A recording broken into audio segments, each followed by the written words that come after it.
Shalom, selamat siang anak-anakku, siswa PAK kelas 5 SD. Kembali kita dipertemukan kembali dalam pembelajaran agama pada siang hari ini. Meskipun hari ini kita semua masih melaksanakan PJJ atau pembelajaran jarak jauh. Namun meskipun demikian, Ibu yakin kalian semua tetap semangat ya. Jangan sampai malas-malasan.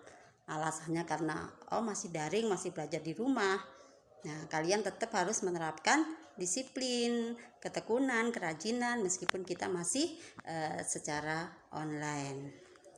Baiklah, sebelum kita mulai pembelajaran hari ini, kita akan awali dengan doa. Sudah siap semuanya? Kita satu dalam doa.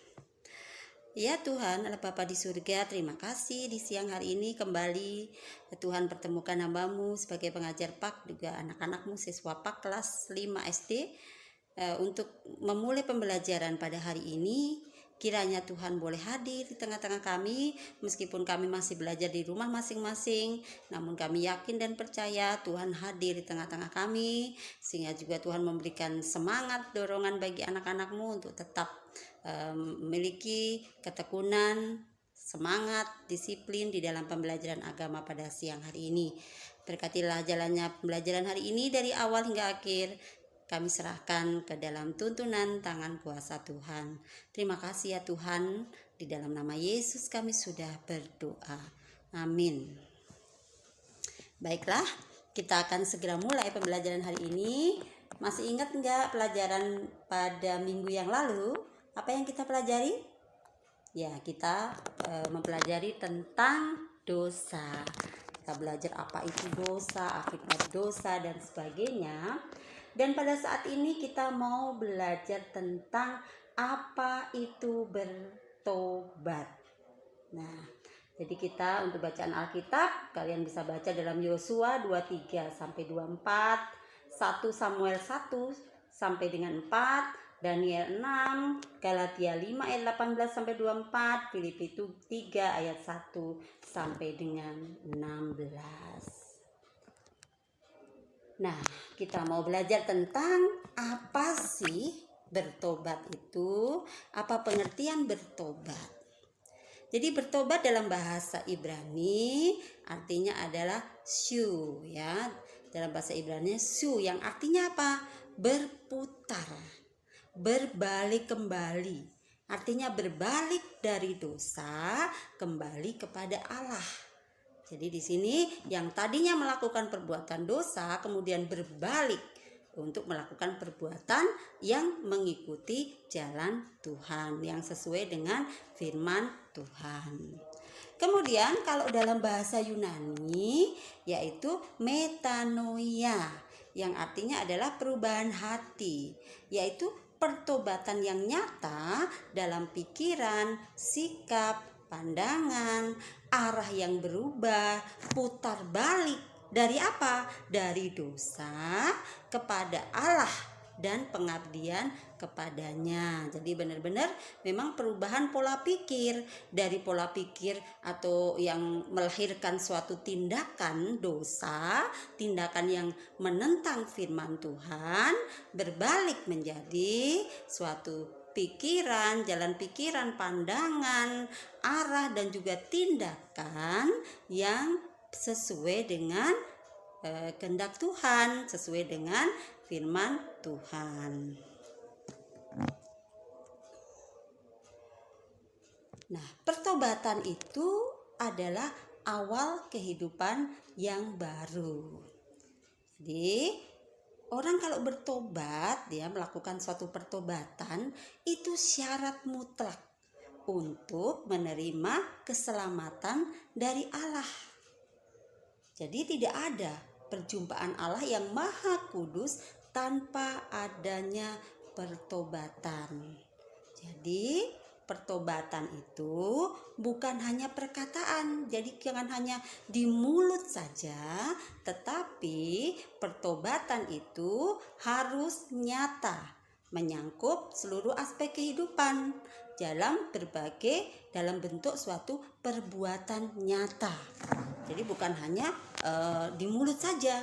Misalnya suatu hari dalam ulangan matematika kalian nyontek, kemudian kalian minta ampun, kalian merasa sadar bahwa kalian sudah berbuat dosa, kalian minta ampun kepada Tuhan, tetapi besoknya lagi ada ulangan bahasa Indonesia, kalian nyontek lagi.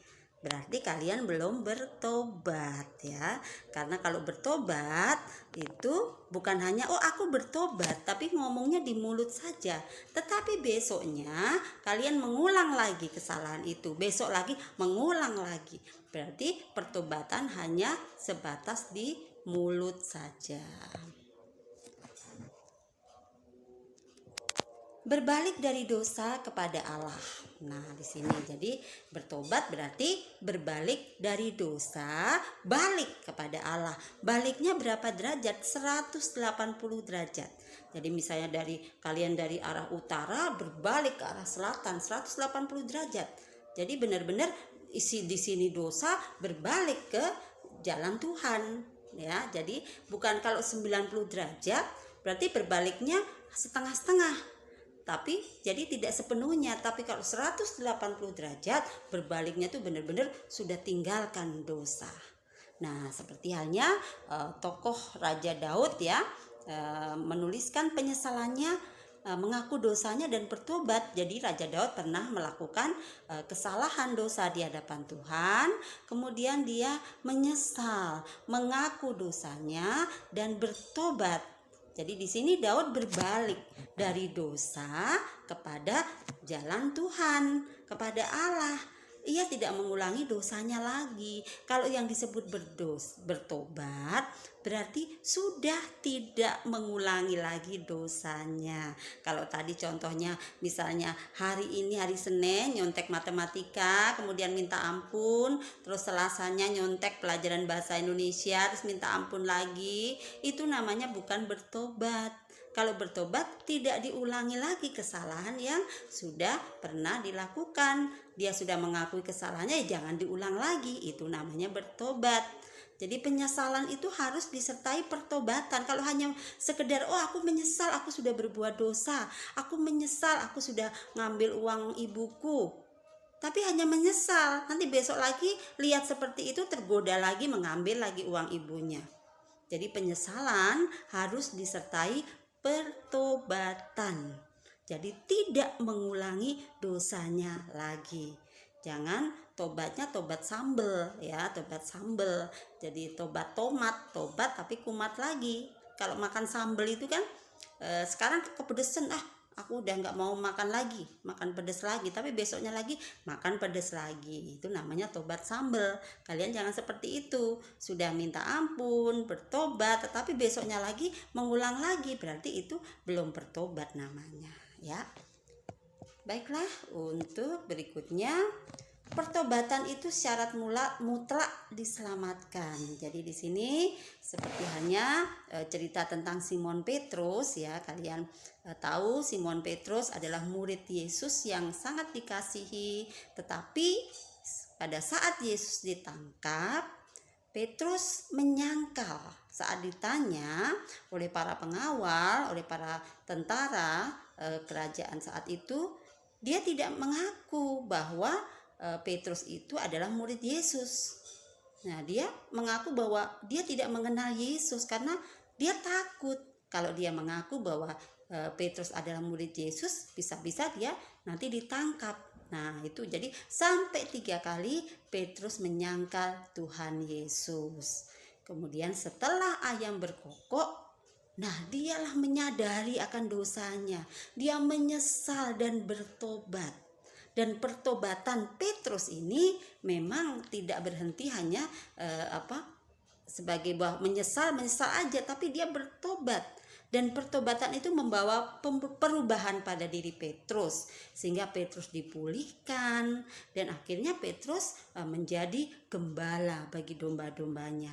Petrus setia untuk melakukan tugas pelayanan mengabarkan Injil di berbagai tempat. Jadi pertobatan adalah syarat mutlak untuk menerima keselamatan dari Tuhan Yesus. Namun manusia itu tidak bisa melakukan sendiri. Tidak ada yang sanggup. Tuhan yang menolong dan memampukan manusia untuk lepas dari dosa.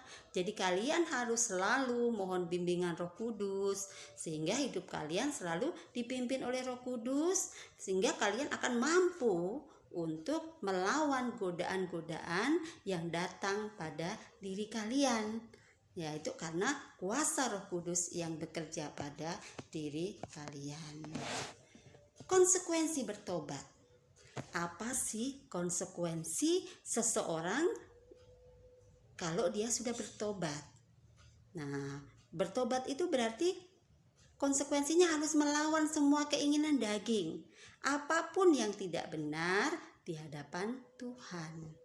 Nah, jadi harus melawan semua keinginan daging, ya, meskipun itu kayaknya aku pengen melakukan ini, tapi ini tidak dikehendaki Tuhan. Nah, kita harus bisa untuk melawan godaan-godaan yang membawa kita semakin melawan perintah Tuhan.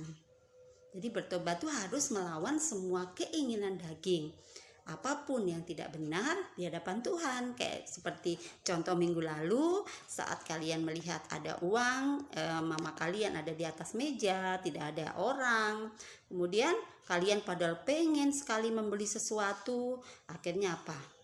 Akhirnya kalian mengambil uang itu. Berarti kalian tidak bisa melawan keinginan daging. Kalian akhirnya melawan kehendak Tuhan. Padahal itu mencuri itu tidak dikehendaki oleh Tuhan, tapi kalian lakukan itu. Jadi kalian kalau sudah bertobat berarti harus melawan semua keinginan daging, ya. Kemudian orang yang bertobat itu menyerahkan diri pada pimpinan Allah, bukan dipimpin oleh dirinya sendiri, egonya sendiri. Tetapi orang yang sudah bertobat itu benar-benar menyerahkan diri kita sepenuhnya untuk dipimpin oleh Allah, sehingga Roh Kudusnya yang akan berkuasa pada hidupnya dan mengubah semua perilaku jahat menjadi baik. Jadi di sini, jadi orang yang bertobat itu benar-benar sudah menyerahkan seluruh hidupnya untuk dipimpin oleh Allah melalui kuasa Roh Kudus, sehingga hidup kita yang tadinya jahat bisa diubahkan menjadi baik. Itu karena pekerjaan Roh Kudus. Nah, yang ketiga, konsekuensi bertobat. Orang yang sudah bertobat harus meninggalkan semua cara hidup lama dan memulai hidup yang baru untuk mentaati ajaran Alkitab. Jadi meninggalkan cara hidup lama yang tadinya mungkin seperti tadi contoh, tiap hari dia sukanya kalau ulangan nyontek. Itu cara hidup yang lama. Ulangan matematika nyontek, besok lagi ulangan bahasa Indonesia nyontek, kemudian besoknya lagi ulangan IPA nyontek lagi. Itu satu kebiasaan mencuri, ya. Karena dia malas belajar, akhirnya dia nyontek itu kan mencuri. Nah, akhirnya orang yang sudah bertobat berarti meninggalkan semua cara hidup lama, sudah tidak nyontek lagi, sudah tidak ngambil uang mamanya tanpa izin, ya, tidak suka berantem dan sebagainya, ya. Tinggalkan cara hidup lama dan mulai hidup yang baru. Hidup yang baru berarti hidup yang dipimpin oleh Roh Kudus, mentaati ajaran Alkitab, seperti itu, ya. Untuk nantinya materi kita hari ini mungkin hanya cukup sampai di situ. Silahkan kalian bisa catat materi-materi yang sudah Ibu berikan hari ini. Kemudian nanti ada latihan soal. Latihan soalnya nanti Ibu akan share di WA group. Silahkan kalian kerjakan. Kalian kerjakan di buku tulis atau kertas. Kemudian jawabannya saja, misalnya 1A apa, 2B apa, jawabannya aja. Kemudian misalnya 1 jawabannya B, 2A, terus A itu apa, B itu apa. Kemudian kalian foto dan kirim di grup ini hari ini juga. Jadi kalau lewat hari ini dianggap tidak mengerjakan, kecuali kalau ada kendala. Mungkin kendala karena untuk alat komunikasinya atau kuotanya atau jaringannya, nanti kalian bisa hubungi di WA group. Tapi kalau kalian tidak ada kendala, kemudian tidak mengerjakan, ya seperti biasa, yang mengerjakan tepat waktu tentu nilainya akan berbeda dengan yang mengerjakan sampai terlambat, ya mungkin sampai diulur-ulur waktunya. Lebih baik kalian tetap menerapkan cara belajar yang disiplin. Mungkin pelajaran hari ini cukup sampai di sini. Silahkan nanti mengerjakan soal-soalnya, Ibu akan bagi di WA group. Sekiranya kalian buka dan kalian kerjakan. Baiklah anak-anakku yang dikasih Tuhan, pelajaran hari ini cukup sampai di sini. Ibu berharap apa yang sudah kita pelajari ini kalian juga bisa pelajari, kalian bisa pahami dengan baik, kalian juga catat pokok-pokok yang penting, mungkin kalian catat di buku catatan kalian materinya, karena kalian kan belum ada buku pembelajaran, jadi mungkin materinya ya hanya Ibu kirim lewat video ini. Dan nanti kalian tinggal mengerjakan latihan soal yang Ibu berikan dalam bentuk pilihan ganda. Jadi kalian hanya memilih jawabannya saja. Baiklah anak-anakku, kita akan akhiri pembelajaran hari ini dan kita akan tutup dengan doa. Kita satu dalam doa. Terima kasih Tuhan, Tuhan boleh menyertai jalannya pembelajaran hari ini. Kiranya apa yang sudah kami pelajari boleh Tuhan tanamkan di dalam hati setiap anak-anak-Mu, sehingga mereka boleh semakin memahami dan mengerti di dalam pembelajaran firman-Mu. Mereka boleh semakin dewasa dalam iman dan mereka boleh menerapkan dalam kehidupan mereka. Ampunilah Tuhan segala dosa dan kesalahan kami. Kami serahkan seluruh kehidupan kami di sepanjang hari ini ke dalam tangan kuasa Tuhan. Terima kasih Tuhan. Di dalam nama Yesus kami sudah berdoa dan mengucap syukur. Amin.